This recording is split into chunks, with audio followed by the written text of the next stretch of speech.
Amigos do canal Na Linha de Contato, é sempre um prazer ter vocês aqui no nosso canal. Sejam bem-vindos e obrigado pelo seu apoio.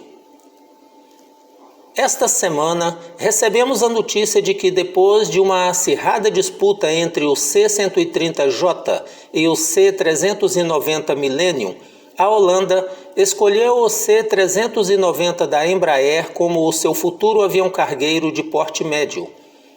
Esta venda para a Holanda poderá abrir as portas do mercado europeu para novas vendas da aeronave brasileira.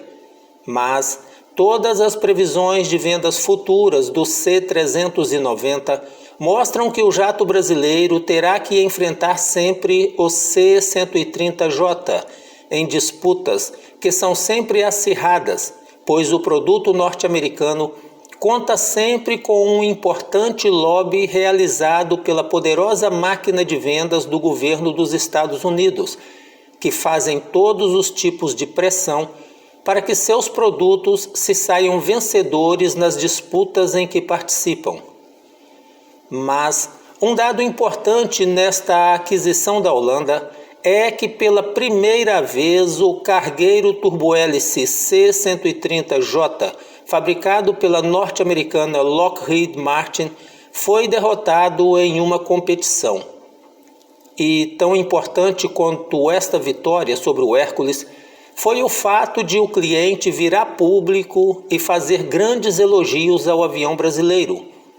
Até então, o C-130 reinava absoluto como o cargueiro de porte médio mais vendido no mundo ocidental, sem ter nenhum rival à altura.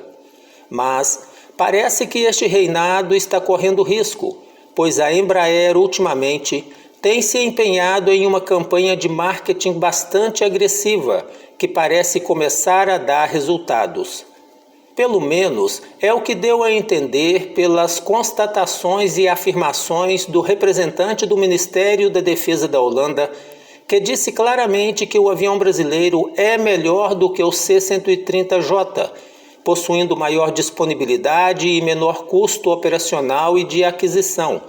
Disse também que o cargueiro brasileiro possui requisitos técnicos e operacionais superiores ao cargueiro norte-americano.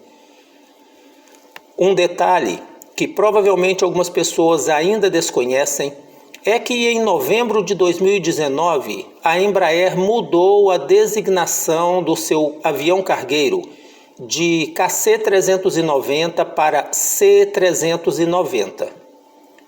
Por ser o maior rival do cargueiro brasileiro e por ter sido exposto na competição holandesa como um cargueiro com características inferiores ao Embraer C-390, resolvemos fazer este vídeo para falar um pouco sobre o C-130. Para início de conversa, vou contar para vocês um fato no mínimo curioso, que acredito ser desconhecido por muita gente. Por incrível que pareça, em 1963, em um gesto de loucura ou de muita coragem, a Marinha dos Estados Unidos utilizou um C-130 para realizar vários pousos e decolagens no convés do porta-aviões Forrestal. Com esta façanha, o Hércules conquistou e ainda detém o recorde mundial de maior e mais pesada aeronave a pousar e a decolar do convés de um porta-aviões. Esta série de pousos e decolagens foram realizadas nos meses de outubro e novembro daquele ano de 1963. Nesta ocasião, o C-130 fez 29 manobras touch and go, que é um procedimento em que o avião toca a pista sem reduzir a velocidade e decola novamente. Fez também 21 pousos e 21 decolagens, estando carregado com vários pesos diferentes. Estes testes foram bem-sucedidos, mas as autoridades militares norte-americanas consideraram esta manobra muito arriscada para ser empregada em operações de rotina a bordo de porta-aviões e, por isso, não foi adotada como operação padrão de ressuprimento para os navios aeródromos dos Estados Unidos. O C-130 é um avião militar quadrimotor turbohélice de asa alta que tem como função principal o transporte aéreo de tropas e de cargas. Este cargueiro é capaz de pousar e decolar em pequenas pistas improvisadas.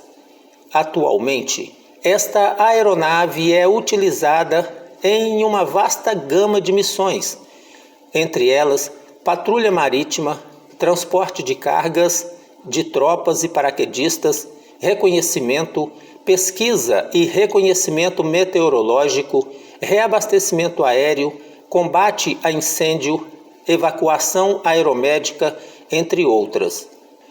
O Hércules possui mais de 40 variantes, desempenhando as mais variadas funções. Inclusive, existe uma variante desenvolvida para uso civil, designada como L-100, que presta serviço a várias empresas particulares, desempenhando várias funções, mas principalmente a função de transporte de cargas.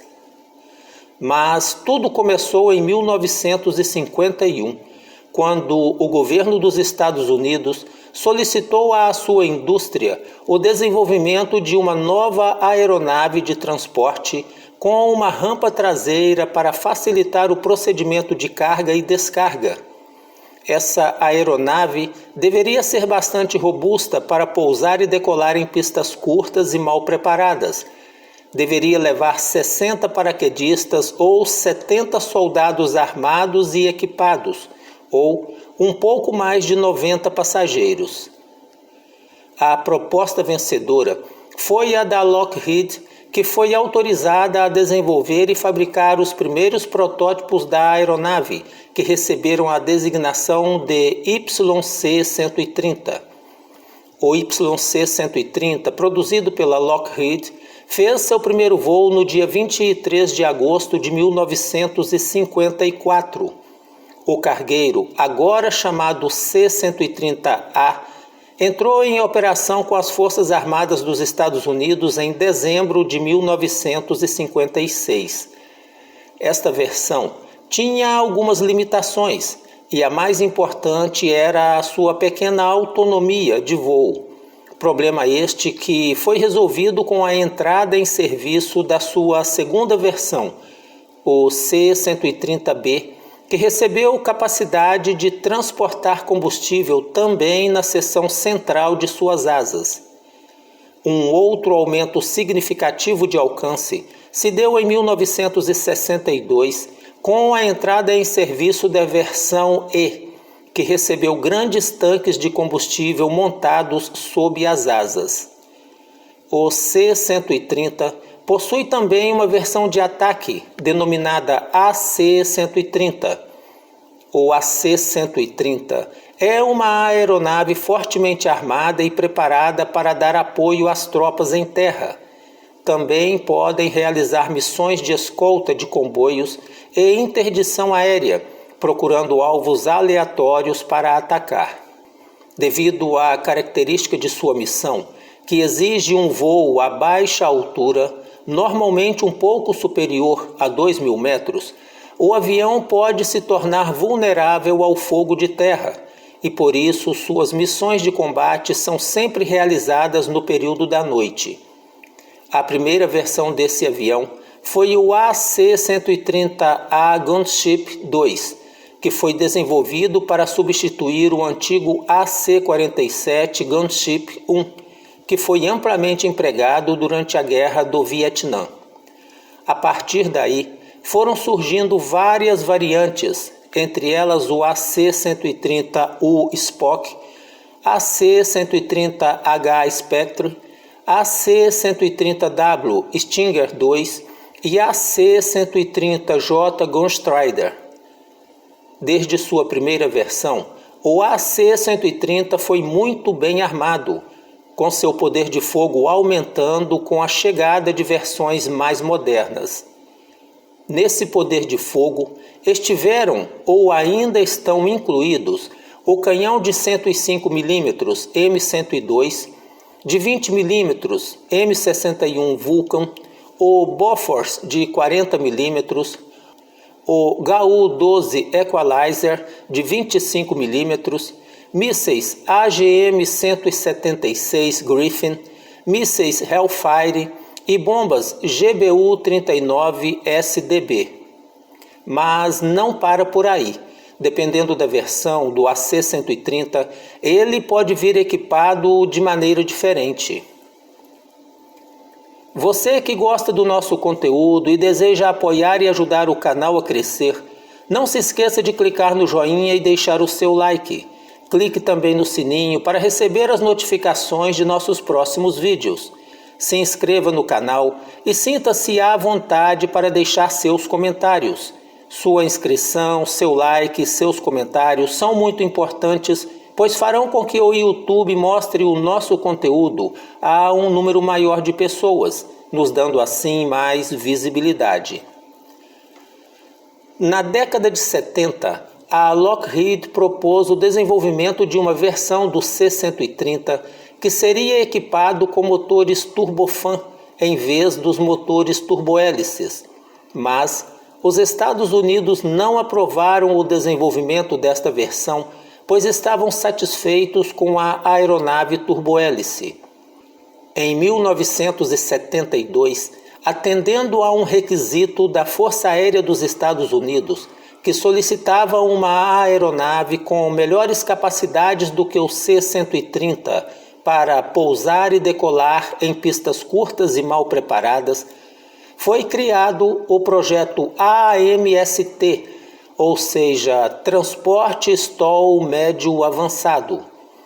As empresas finalistas deste projeto foram a Boeing, que apresentou o YC-14, que era o protótipo de um jato com 2 motores montados sobre as asas, e a empresa McDonnell Douglas, que desenvolveu o YC-15, que se tratava do protótipo de um jato impulsionado por 4 motores montados em cabides sob as asas.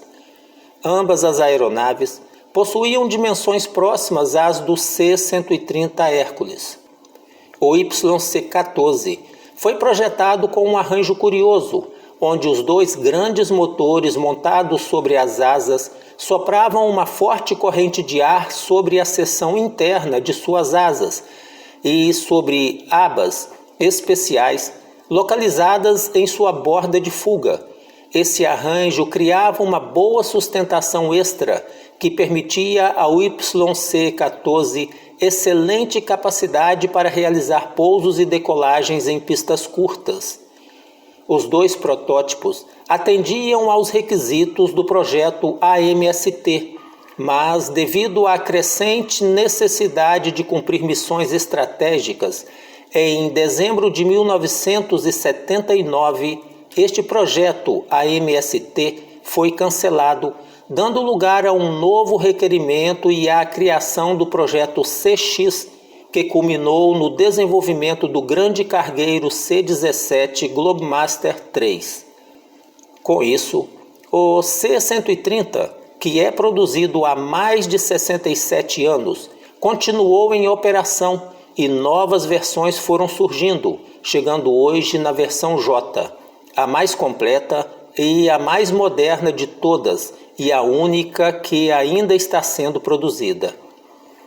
A Força Aérea Brasileira recebeu seus primeiros C-130 da versão E em 1964. Em 1975, a FAB recebeu seus 2 primeiros reabastecedores KC-130H. O C-130J, versão 30, que é a maior versão desta aeronave, tem um teto operacional de 8.500 metros, tem velocidade máxima de 670 km por hora e velocidade de cruzeiro de 644 km por hora e pode atingir uma distância de aproximadamente 3.300 km. Esta versão pode transportar um pouco mais de 20.000 quilos. Tem um compartimento de carga com altura de 2,74 metros, comprimento de 16 metros e 90 centímetros e largura de 3 metros e 12 centímetros. O C-390 Millennium tem um teto operacional de 11.000 metros, pode voar a velocidade de cruzeiro de 870 km por hora, atinge uma distância de 2.820 km, pode levar uma carga de 26.000 kg. Seu compartimento para cargas tem comprimento de 18 metros e 50 centímetros, largura de 3 metros e 45 centímetros e altura de 2 metros e 95 centímetros. Portanto, nos requisitos técnicos, o C-130J é claramente inferior ao C-390. Um fato que merece uma análise mais cuidadosa é quanto à operação destas aeronaves em pistas rudimentares e mal preparadas, pois nestas condições, pelo fato de o C-390 ser impulsionado por 2 turbofãs, existe a possibilidade de os motores deste avião estarem mais sujeitos a danos mais sérios causados pela ingestão de objetos estranhos. E você? O que acha desta comparação? Deixe aí o seu like e o seu comentário. Você acha que o C-390 Millennium tem boas chances contra o C-130J nas próximas concorrências? Se inscreva no canal, curta, comente, compartilhe nosso conteúdo e ative o sininho para receber notificações de nossos próximos vídeos. Se você já é inscrito, o nosso muito obrigado.